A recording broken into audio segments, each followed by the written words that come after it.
Hi guys, pagkatapos magtanim, magdidilig naman kami.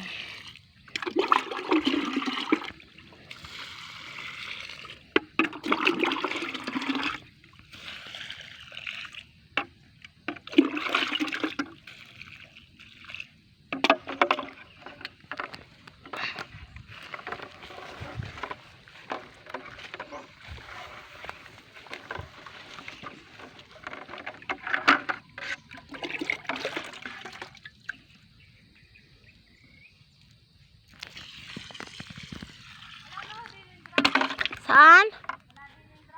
Wala.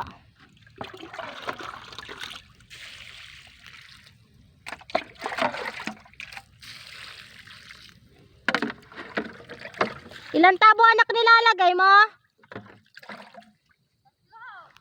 Kahit gawin mo anak 4. Parang ano eh, parang uhaw ang lupa.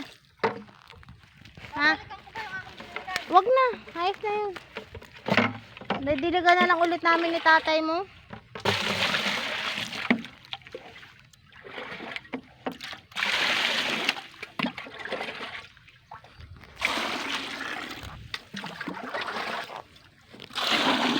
Abo. Yung ano na yan, mahuna na yan tangkay niya. Yung mahuna na yung nabili kong ayan.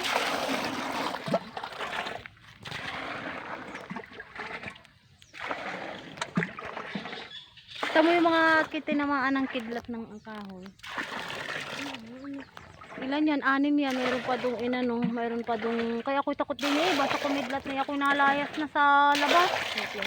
Oo. Bigla-bigla na lang nakidlat.